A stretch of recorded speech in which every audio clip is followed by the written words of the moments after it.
So, welcome to another video, The One Good Road here. I'm here with Tice, my good friend from Holland, and we are doing another podcast on the new channel that you see here, the TTGR, or the Traveling the Good Road. Hopefully that kind of sounds all right. So, what are we going to talk about, Tice? We've written down a bunch of different things on a piece of paper. Well, at least I have right now. And We have a lot of topics, and that's awesome. But this is kind of like our first episode in this new style kind of thing. We try to keep the episodes a bit topical, I think. And I think in this episode we want to introduce ourselves a little bit and explain what we want to do with this channel.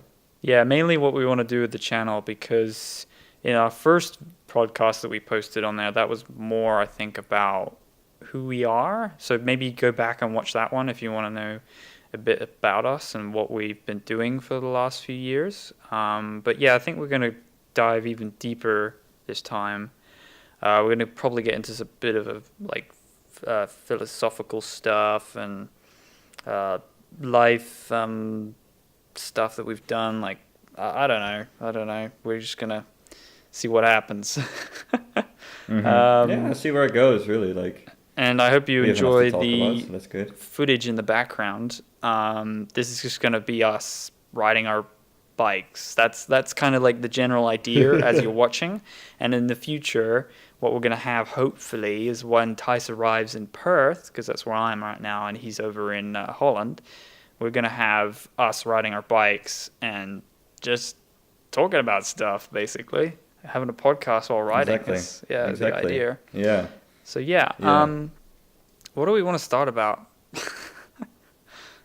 I don't know, man. Yeah, we've got a lot to talk about. Like beforehand, we were already talking about a few topics, and I think it's really good. By the way, did we explain like Traveling the Good Road where the name came from? But I think it's quite obvious. Like my YouTube name is TravelingTice. And Josef's name is TheOneGoodRoad, so I said, why not Traveling the Good Road? And we just shortened it. I like that and name. Smashed it together. Yeah, I like it. I think it's a good. I think we'll have phrase. a better profile and all that jazz in the future, like the photo and stuff, and that'll develop over time. But I think that what bugs me on my other channel is a lot of people. I mean, not a lot, but most people prefer the more action-packed stuff and maybe more review-orientated and so on and so forth. I mean, your channel's probably different, I guess, because it's all different. But I find that, I wanted to definitely speak my mind more, but I feel like it'd be easier to maybe have this on another channel, and then we can collaborate on this one. That's the idea on this one. Yeah. And then on our separate own channels, we can still do our own podcasts or continue doing whatever we're trying to do. So one of the first subjects I've got written down here is branching off a bit more away from the cycling that we're all sort of known for and what we're doing, and more about us and what our childhoods were maybe like, and how we kind of got to where we are now, because the past is quite important to how we got here. History is an important lesson to learn, definitely. Exactly. I think that's I think we can, in this episode we can talk about how we basically got to where we are at the moment. With at the moment, I mean that in 12 days from now, I'll be going to Perth to my friend Josef, which I've never met in person before. That's going to be weird, man. That's going to be so cool. That is going to be indeed. I don't know whether to go for a hug or shake your hand or I don't know what's going to happen. We have to go for a hug, man. Come on. Come on. Yeah, but it's hi, person I don't know. How you doing? No, I do that all the time, I suppose, with couch surfing anyway, so... Yeah, good point. Yeah. It's interesting because at the moment I've got more contacts that I am on one page with over the internet than in real life. That's also part of the reason why I want to get out of where I am at the moment, even though this place in my personal history has had a big meaning for me because, this is where I grew up and this has been my home base for the last, let's say, 19 years, apart from the last year when I was traveling around Europe and trying to get out of it. And now that I've tasted it, I'm like, maybe it's not my place at the moment. And yeah, I just want to try more, which is also something we've talked about. Like, you don't know what you want until you've tried it, until you've tasted so many different things in life. And that's kind of like what I find as my personal message is really like right now I'm young. So let's just go out and experiment, do a lot of things.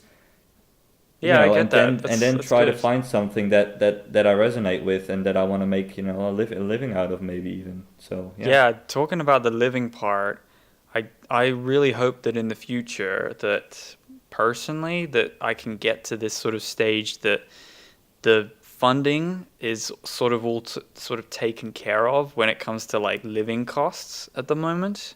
Making a living off online revenue sources, or whether it's affiliate marketing, digital nomad stuff, it's the way to go right now, because then you're just free to kind of do whatever you want in a way, And to be honest, what I believe is that it is incredibly easy. Like, we may think it's hard and it takes a lot of work, but the internet right now is so big and you can find answers to everything. Of course, it's not going to happen overnight.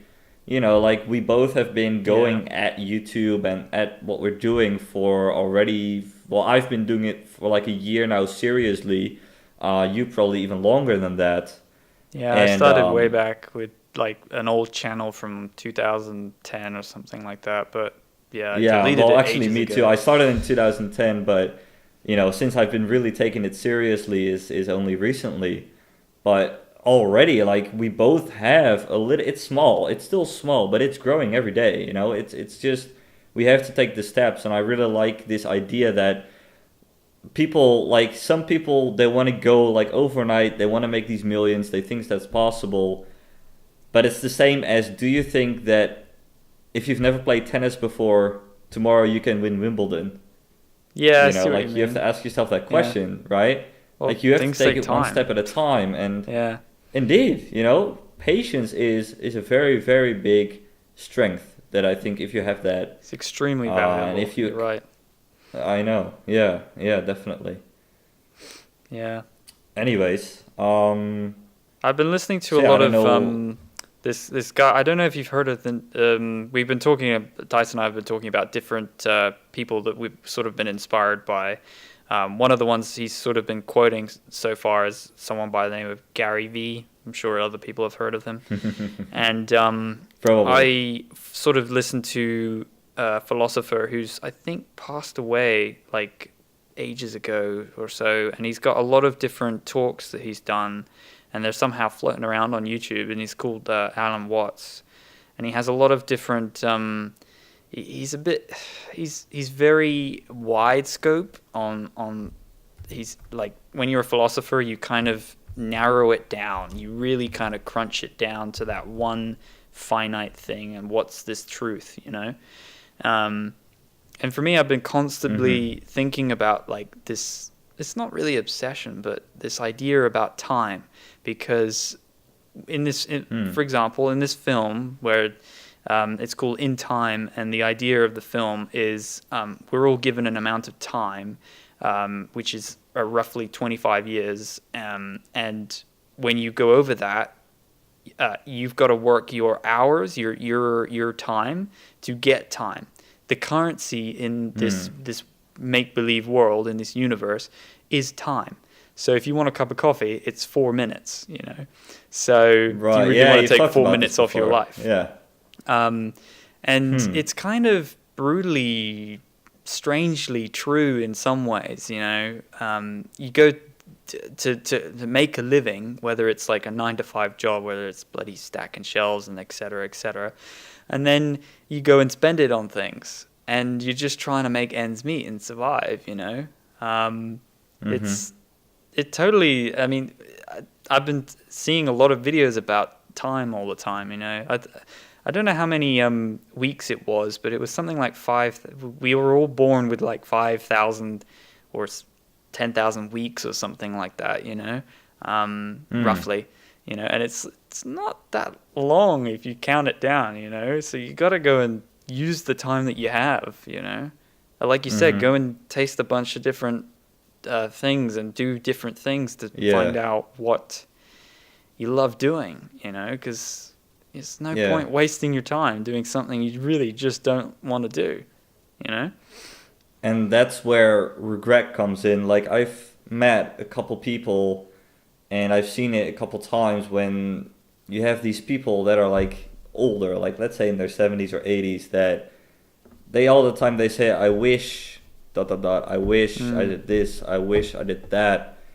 And it's a really, like, that's why I think that regret is one of the worst feelings in the world, because you can't do much about it, especially at that age. Like, it's the same. That's why I absolutely hate the idea of retirement at, like, let's say 60, well, here in Holland now it's 67 years old.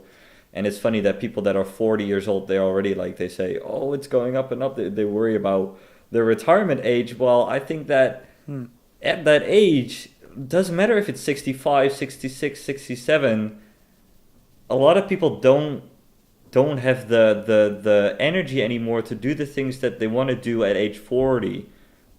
While they were age 40, they wanted to do all these things, but they said they were going to wait until age 67 or 65, I don't know.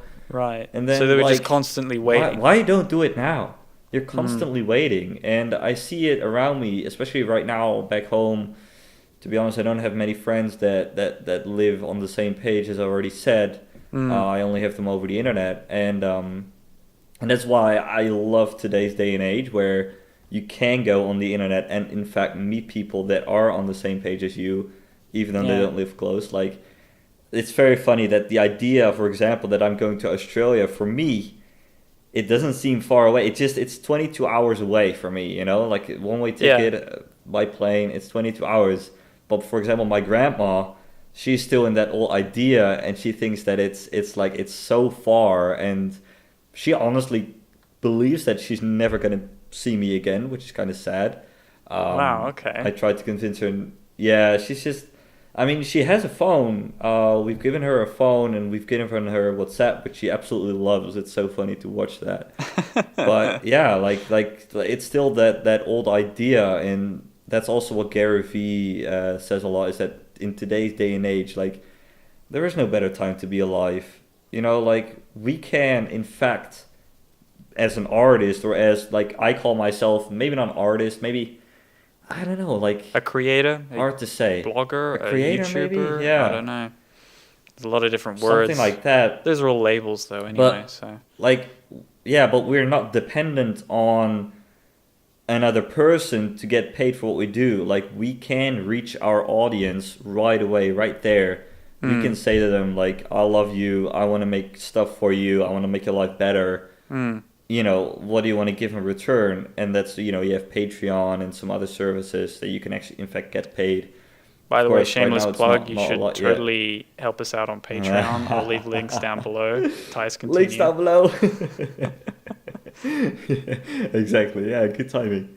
But, that's what I love about today, is that we can actually do that. And of course, like, for me, we're both 19, which is incredibly young, especially for what we're doing.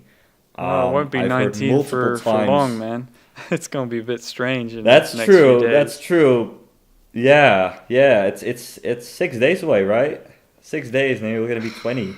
Yeah, I can't wrap my head around that number. Like, every time you write down, like, whether it's for your passport or something like that, it's always, or you're talking to someone, it's always been 19, 16, 15, it's always that. Right. And now it's changing to a 2. It's like, what? What's going on? It's like really strange.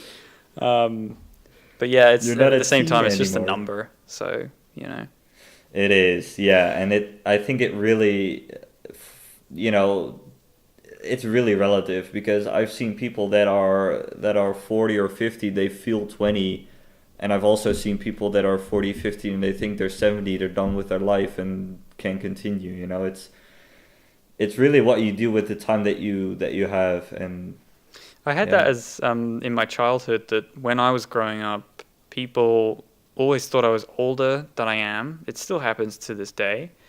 And I don't know if it's the way I look or something, or I don't know, but people think I'm, let's say, roughly 5 years older than I am.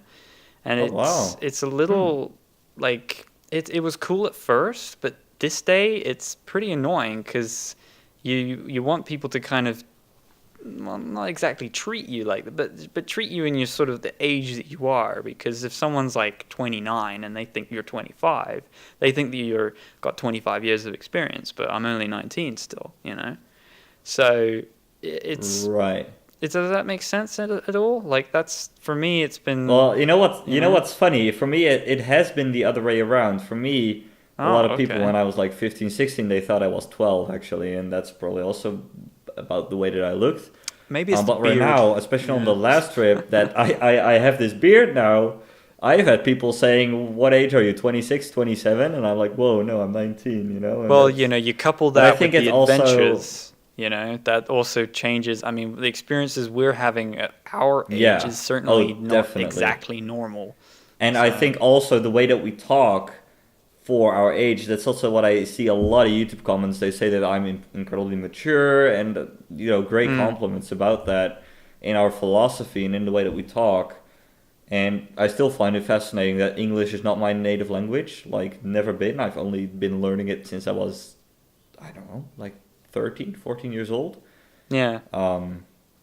But you're pretty, so you're getting a lot better at it. I think if you spend months on end here, you'll be totally synced into it. I mean, you can still barely like hear a few words which make you, you know, you can hear the Dutch within you, you know.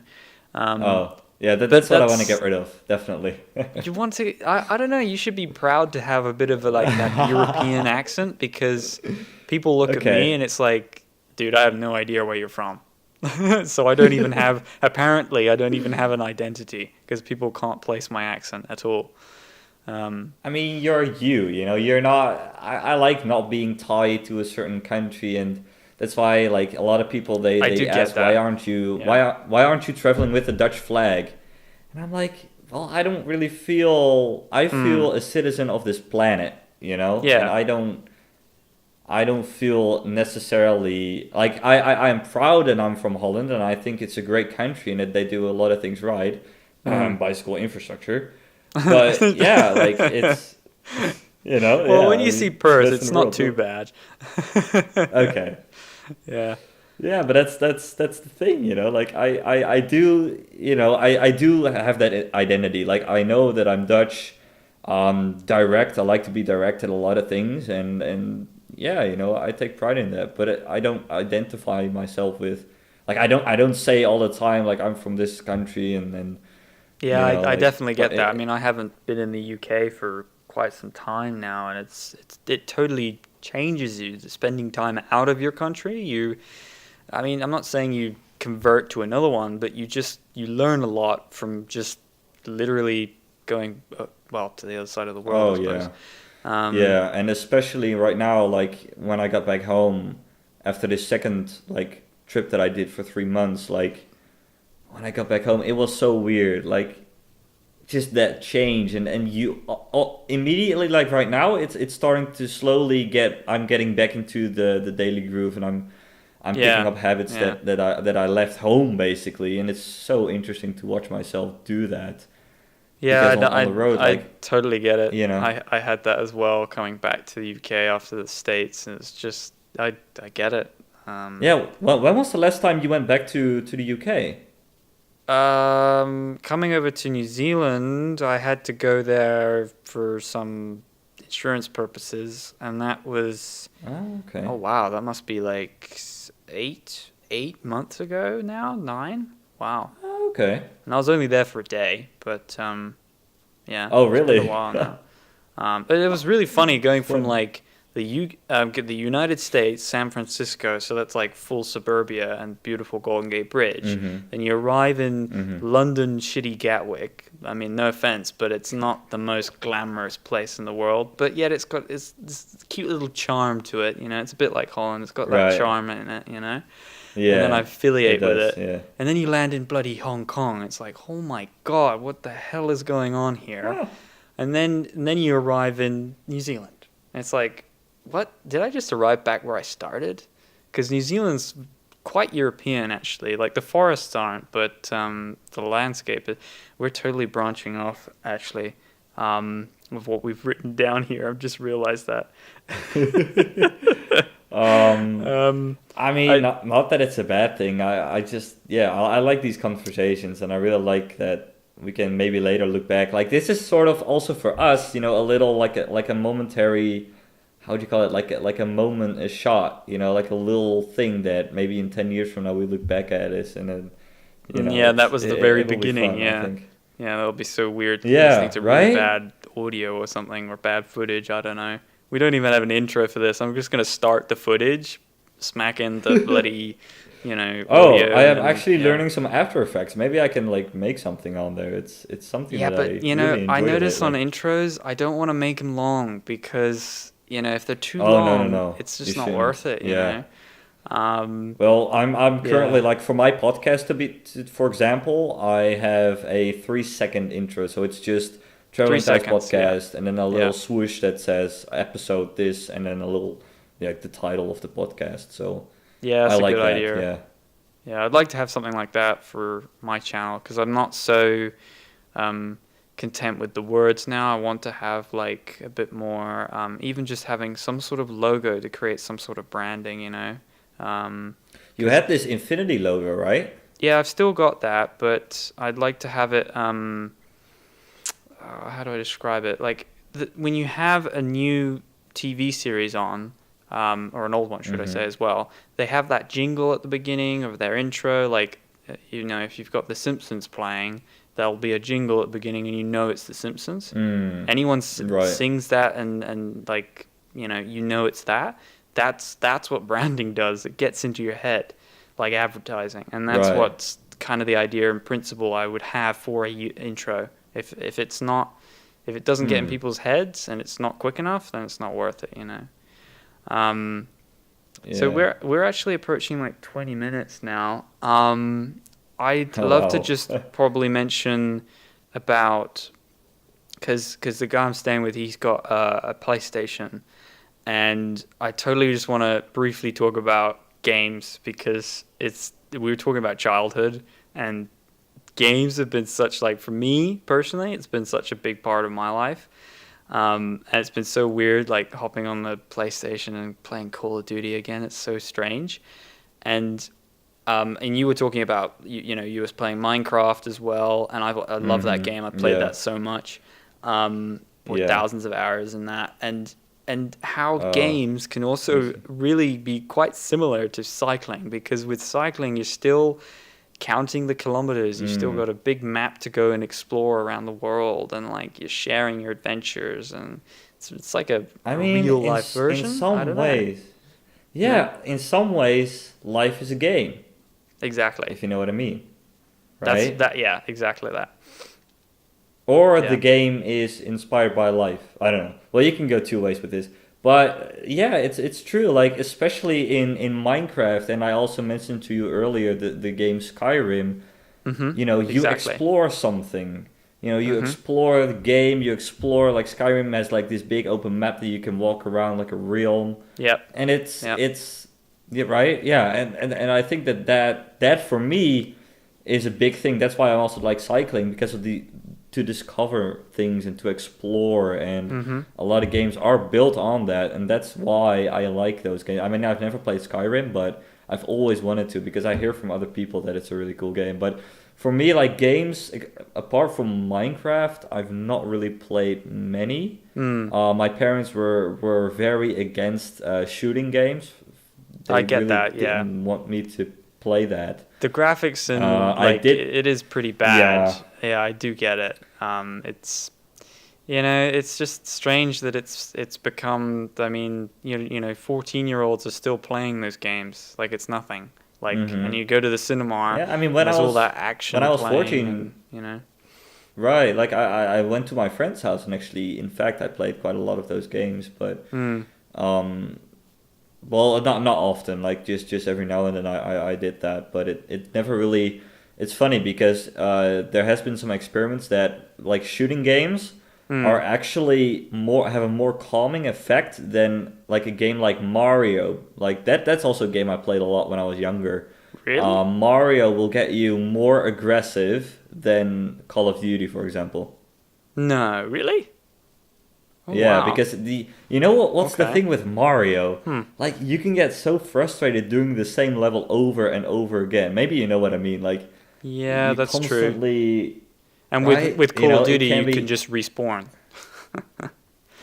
You just go again. I mean, there's something to like shooting people down. I don't know, like it's something. With psychology. Yeah, there's a lot of numbers behind it, I suppose, and everyone's going to be affected by it differently. I tell you what, though, we're now on 26 minutes, so we better hope that we have enough cycling footage right now.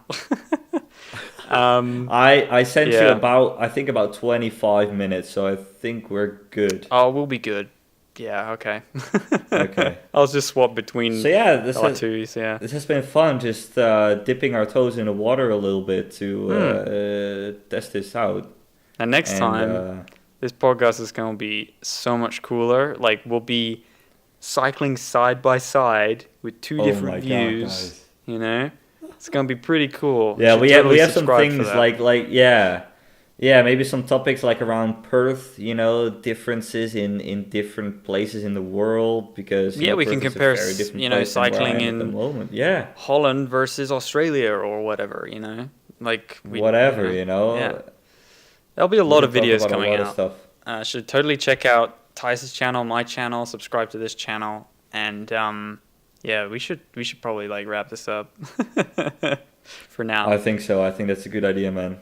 Yeah. All right. Alrighty, please also subscribe, of course, to the Traveling the Good Road if you haven't already, and if you like our stuff, of course, like you don't have to watch every episode, but we try to like keep them topical and hope to deliver good content to you, And if you have any suggestions, leave them in the comments. On topics, on feedback, leave them in the comments down below. I think that if you want to give it a dislike, you know what it is, like dislikes are fine, but they don't tell me a lot.